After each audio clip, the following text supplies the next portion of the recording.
All right, today I am taking a look at this George Dickel Leopold Brothers collaboration blend, and this is fairly unique in kind of modern whiskey brand history, I guess. This is column distilled George Dickel rye.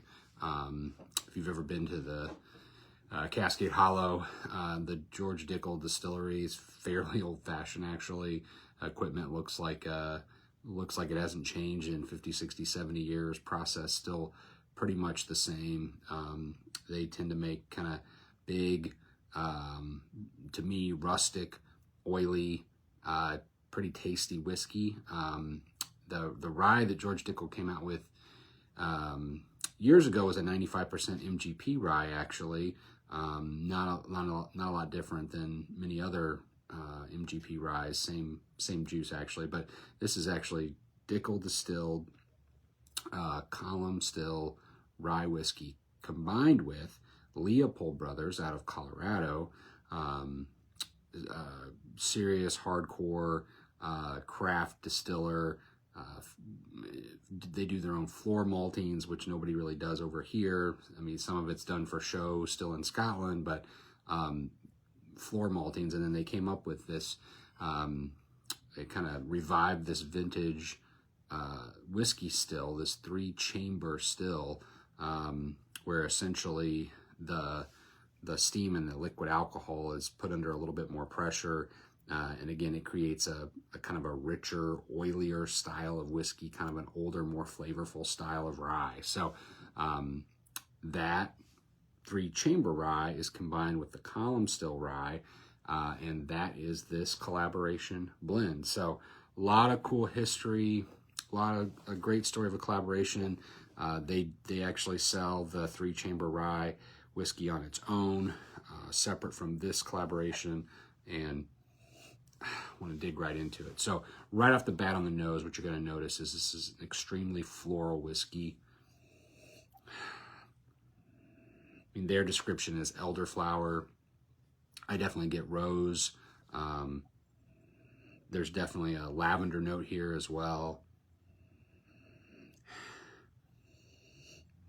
It's kind of like a fresh herbal sort of farmer's market soap that's got the herbs in it, you know, it's just got that aroma. And then there's also a little bit of maybe a little bit of sweet spice going on that you can even start to pick up on the palate or on the nose. Yeah, very floral. All right, let's take a sip.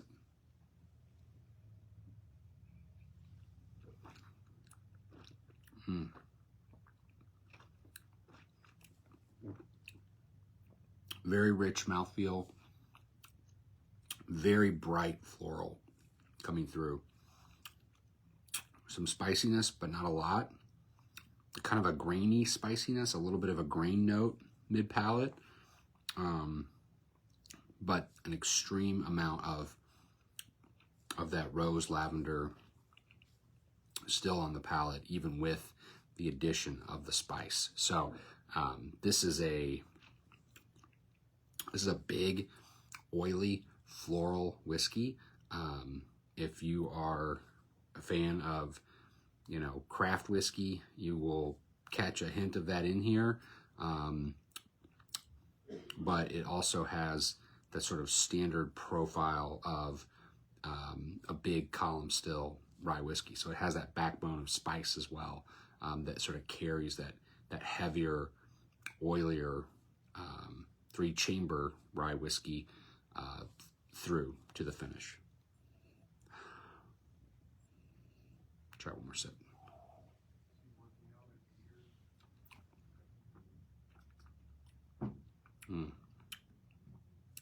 Really